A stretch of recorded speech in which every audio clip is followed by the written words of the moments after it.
Oh yeah.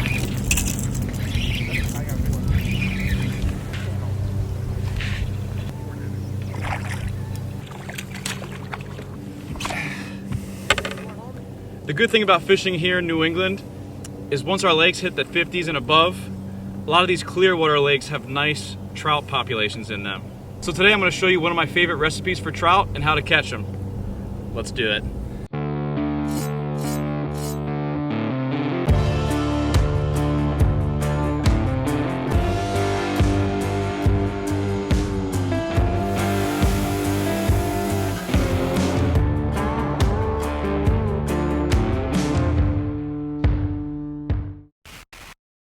Hey guys, welcome back to another episode of Dishes and Fishes, where I show you how to cook and set hooks. It's springtime here in New England and water temperatures are in the 50s. We are out today on a very crystal clear body of water, hoping to catch some trout that we are going to take back to my house and do a little catch and cook for you guys. If you're new to the channel here and you're into either fishing or cooking at home, hit that subscribe button. We got some good stuff coming for you guys this year.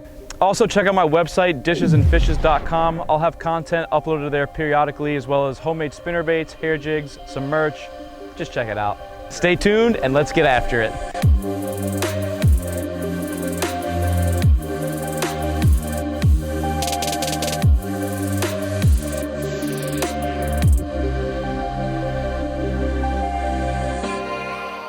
So I'm no trout fishing expert, but I like to come to these clear lakes when the water temperatures are in these ranges, anywhere in the 50s pretty much. And today we've been seeing schools of little perch everywhere. So all I'm doing is throwing this tiny little blade bait, gold blade bait. Pretty much any bait like this that's shiny and small is gonna do a good job. As you can see, probably throw like conventional rooster tails and stuff, little phoebes. It'll all get the job done, but you wanna downsize it.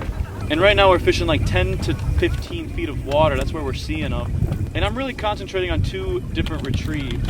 One is just burning it in. So the hooks on these baits like to be a little disorganized, so I like to give it a little pop when I cast it just to straighten them. And then you're just cranking it. And that's how I caught the fish in the intro. Once it hits the water, I like to let it sink for a second or two. And the other method is yo-yoing it. And you want to make sure when you're working it that you can feel it vibrating. So right now I can't, so that tells me that my hooks are tangled up. There it goes. And you can throw these blade baits on spinning tackle, bait casting tackle, whatever's comfortable for you. But I would suggest using some type of fluorocarbon line, as it is invisible-ish, and trout are known to be a little picky.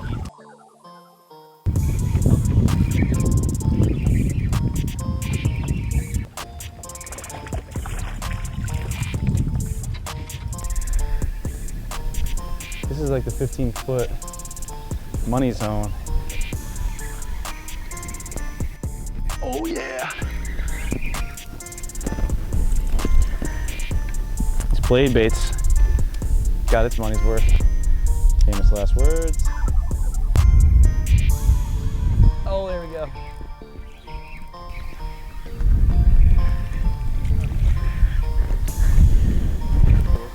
Oh yeah. Period when you first came in. Good one.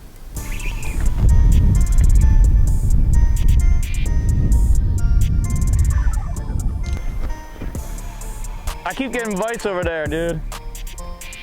There it is. That's a keep. Get him in. Yeah. Hey, neighbor. Oh, tank. No. Come on, dude.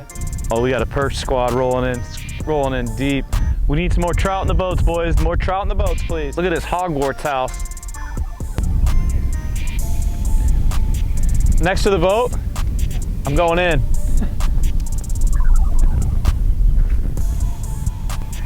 Got him. Yeah.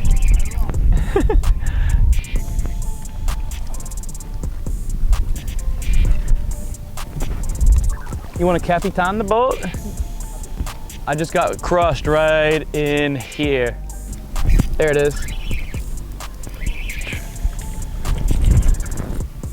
Oh, got him. Spy bait. I don't know if it was gonna eat it anyway, but oh, come on, eat it. Got him, yeah! Oh, that's a good one. Yeah, and there's a tank with him, dude. There's a beast with him. Net. Nice. They're all right here. There's just like a school of them. Never been this fired up over trout before, YouTube. What a good day, dude. Got one. Sick. YouTube. Spy bait. They're eating everything. Who am I kidding? All right, guys, so we got a live well full of trout. Let's take them back to the house and get them cooked up. So we're back at the house now, guys. We're gonna fillet and cook these trout. I don't like to keep the absolutely mammoth fish in any species. I like to leave the big ones in the water, respect the ecosystem. So I prefer to keep the fish that are just on the keepable side. It's my way of kind of keeping the brood stock in the environments, and you know, those fish earned it. They survived for years and years and years and got that size. So I like to leave those really big ones in the water. But I did keep a few that are big enough to fillet.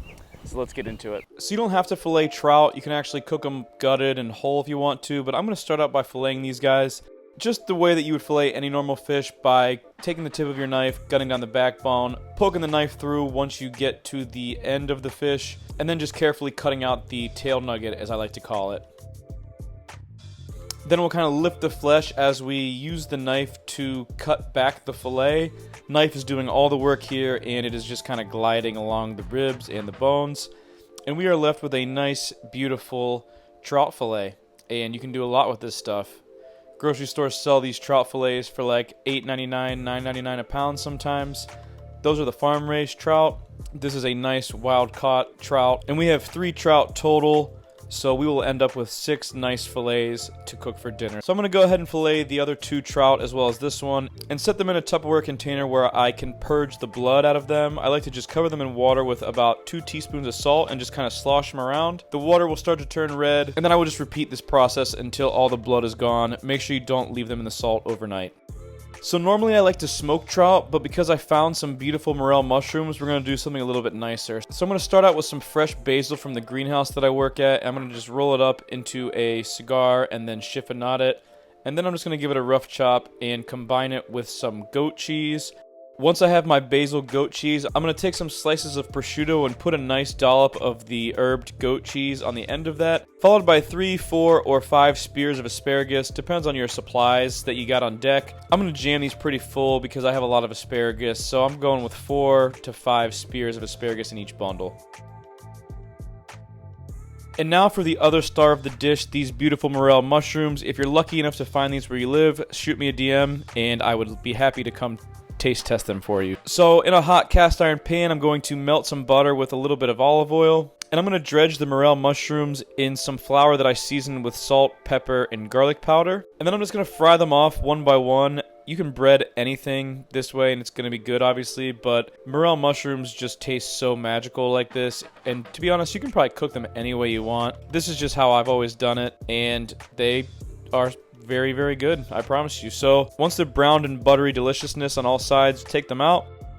And now we're going to season the skin of our trout with salt and pepper. I like to leave the skin on trout. I think it's very good, especially when it's nice and crispy, so we're going to do that. And I'm going to put the trout in the pan, skin side down. I also like to bread the trout the same way I did the morel mushrooms sometimes, but for this dish, I'm just going to sear them off in the pan that I cooked the mushrooms in. So I'm just going to let those go and get nice and crispy. And once the skin is nice and crispy, I'm going to throw in a pat of butter and just baste them for about 1 minute until the top side is cooked through almost. This is a very fast cooking, delicate fish, so I really don't want to toss it around in the pan too much. Basting it with the hot butter will cook the other side, and when it's pretty much cooked through, I'll give it one quick flip just to get some color on the other side, and it's done. Now it's time to plate. We'll put down our asparagus and prosciutto, our trout on top of that. I roasted off some potatoes just for a starch element to the dish, followed by our morel mushrooms, some gochujang and red pepper flake oil, a little extra for that fish, some wild chives, which I also found with the morel mushrooms, and a nice hefty squeeze of lemon. And that is it, guys. One of my favorite ways to eat is this way, harvesting the majority of the ingredients from the ground that I live on or locally. So I hope this dish provided you with some inspiration and you learned something. Eat local if you can, harvest off the land if you can. Thanks for watching. Do you guys want to catch perch? Oh, I just speak of the devil, dude. I'll show you how, YouTube. Oh, we're hooked up to double perch. Guys, look at this. Double perch.